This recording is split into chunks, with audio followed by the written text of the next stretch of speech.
Reeves to guarantee paid work for young people unemployed for 18 months. 7 hours ago, young people who have been out of a job or education for 18 months will be offered a guaranteed paid work placement, Rachel Reeves is set to announce. Those who do not take up the offer could face being stripped of their benefits. In her speech to Labour's annual conference in Liverpool, the Chancellor will promise nothing less than the abolition of long-term youth unemployment.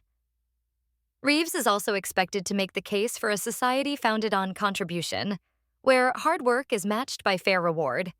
It comes ahead of November's budget, with the Chancellor under pressure to balance the public finances while also boosting economic growth.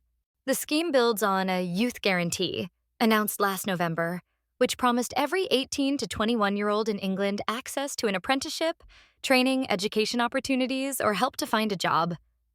Under the new initiative, every young person who has been on universal credit for 18 months without earning or learning will be offered a guaranteed paid work placement. Those who refuse to take up the offer without a reasonable excuse will face sanctions such as losing their benefits. The aim of the placements would be to help people build up the skills to get a full-time job. An estimated 1 in 8 16 to 24-year-olds are not currently in education, employment, or training, around 948,000 people, according to the latest figures. The numbers hit an 11-year high of 987,000 at the end of last year. Number of young people not in work or education hits 11-year high. I want to get a job, but ID. The new scheme will build on existing employment support and work placements delivered by the Department for Work and Pensions. It will work with private companies, with the government anticipating businesses would cover at least some of the wages for job placements. The government has not given a figure for the cost of the scheme, but it will be funded from existing budgets set out in the spending review earlier this year. Full details will be set out in November's budget, when the Chancellor sets out the government's tax and spending plans. Reeves is facing a difficult budget, with economists warning tax rises or spending cuts will be needed for the Chancellor to meet her self-imposed borrowing rules. In her conference speech, the Chancellor is expected to say, "I will never be satisfied while too many people's potential is wasted, frozen out of employment, education, or training. There's no defending it. It's bad for business, bad for taxpayers, bad for our economy, and it scars people's prospects throughout their lives." She will add, "Just as the last Labour government, with its New Deal for young people, abolished long-term youth unemployment, I can commit this government to nothing less than the abolition of long-term youth unemployment."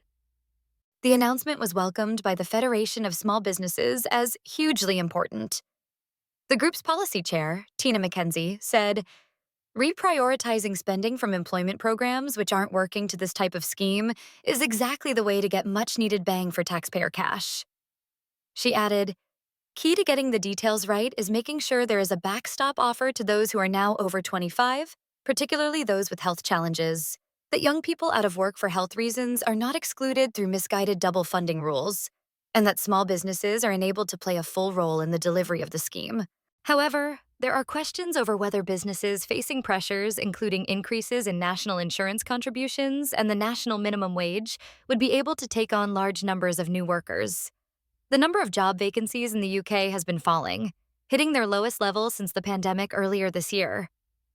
In her speech, Reeves will also set out her belief in a Britain based on opportunity, where ordinary kids can flourish, unhindered by their background.